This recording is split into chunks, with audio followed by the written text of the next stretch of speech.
Bonsoir. Ce soir, c'est Mamé qui raconte. L'histoire du pays des rêves et de la marmite à cauchemar. Une odeur de café flottait dans la cuisine. La maman de Julien terminait son petit déjeuner avant de partir au travail. Tu n'es pas encore couché demande-t-elle à son fils qui arrivait en pyjama. Je viens te dire bonsoir. Enfin, plutôt bonjour, répondit Julien. Avoir une maman infirmière de nuit, qui part à l'hôpital quand tout le monde se met au lit, ça n'aide pas à se sentir fatigué le soir. Comment s'est passé ton entraînement de foot? On a gagné, annonce fièrement Julien. Bravo, j'en connais un qui va bien dormir, fit sa maman en se levant. Profites-en, savoure ta chance. Et elle sort dans la nuit noire. Maman se trompait. Julien n'avait pas envie de dormir. Le match de foot l'avait excité et il se retournait en tous sens dans son lit, son cœur battant la chamade. En posant les mains dessus, il crut entendre un cheval furieux galoper dans son écurie sans trouver la sortie. Ça piaffait, ça ruait, ça cabrait. Cette pensée fit sourire Julien. Les yeux ouverts dans le noir, il se mit à écouter ce cheval fou. Très vite, comme il se calmait, le galop de son cœur s'apaisa, devenant ample et régulier. C'est ainsi que Julien s'endormit et que son cheval imaginaire, sortant de l'écurie, l'emporta sur la piste du pays des rêves. À l'entrée de ce pays étrange, Julien entendit soudain sonner 10 coups. Sur le bord du chemin, un vieillard frappait une grande marmite avec un bâton en or. « Que faites-vous » lui demanda Julien en arrêtant son cheval. « Je suis le gardien du pays des rêves, et voici le chaudron à cauchemar.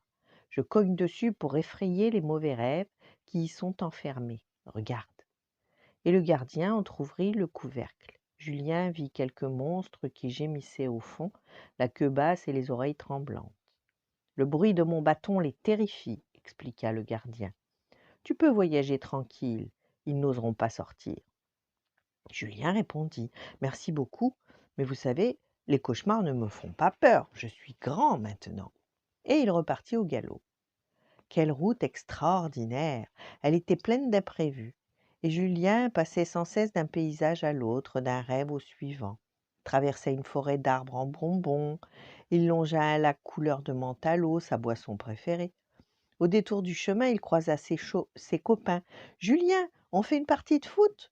Julien descendit joyeusement du cheval et gagna son poste de gardien de but sur un terrain qui sentait très bon. « Je connais cette odeur, » se dit-il.